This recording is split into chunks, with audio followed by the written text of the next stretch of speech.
ఇద్దరిని బలి తీసుకునేలా బిల్డింగ్ నిర్మించిన కాంట్రాక్టర్ రాయదుర్గం పోలీసులు అదుపులోకి తీసుకున్నారు. మాధాపూర్ ఆంజనేయ నగర్ లో నిర్మాణంలో ఉన్న G+6 భవనం కూలిన ఘటనలో పరారీలో ఉన్నాడు నిందితుడు. పోలీసులు గాలించి కాంట్రాక్టర్ మహమ్మద్ ఖాజా మియాను అరెస్ట్ చేశారు. ఎలాంటి అనుమతులు లేకుండా బిల్డింగ్ కన్స్ట్రక్షన్ జరిగింది. నాలాను కూడా కబ్జా చేసేసి మరీ భవనాన్ని కట్టేశాడు వీడు.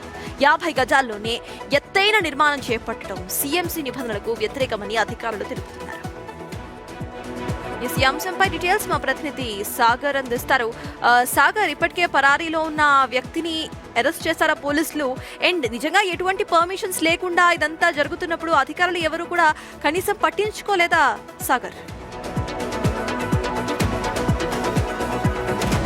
ఇందులో ఖచ్చితంగా కాంట్రాక్టర్ల నిర్లక్ష్యం ఖచ్చితంగా గుర్తించారు. పోలీసుల దర్యాప్తులో కూడా ఈ విషయాలు బయటకు వచ్చినాయి. అయితే కూలిన రోజే అంజయ్యనగర్లో భవనం G+6 7 అంతస్తుల భవనం కుప్పకూలి 2 కార్మికులు మృతి చెందారు. అయితే ఇక్కడ ముందే అదే రోజు సాజిద్ అనే ఓనర్ను బిల్డర్ని కూడా పోలీసులు రాయదుర్గం పోలీసులు అరెస్ట్ చేశారు.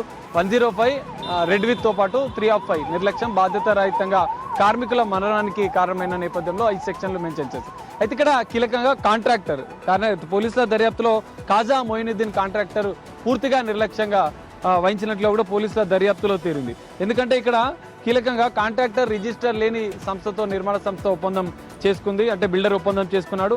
భవన నిర్మాణంలో పూర్తిగా ఎలాంటి భద్రతా చర్యలు తీసుకోలేదు. ఇంకో కీలక అంశం ఏంటంటే ప్రమాదం జరిగిన రోజు ఈ కాంట్రాక్టర్ ఖాజా మొయినుద్దీన్ అనే కాంట్రాక్టర్ అక్కడ పగుళ్ళు గుర్తించాడు.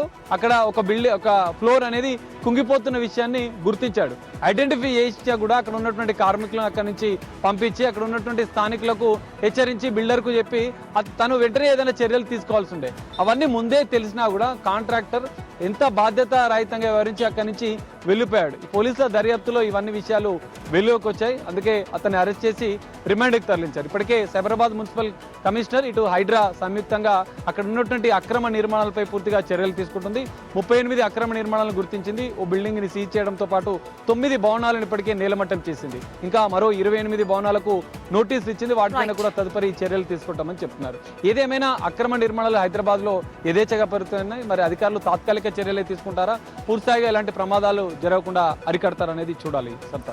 Thank you Sagar. మొత్తానికి ఇప్పటికైనా అధికారులు పూర్తి స్థాయిలో ఇటువంటి కట్టడాలపై ఒక తగిన యాక్షన్ తీసుకుని ఆ తర్వాత ఇటువంటి కట్టడాలు అసలు ఎవరు కట్టడానికి కూడా భయపడే దిశగా ఇటు చట్టాలు మారుస్తారా లేదా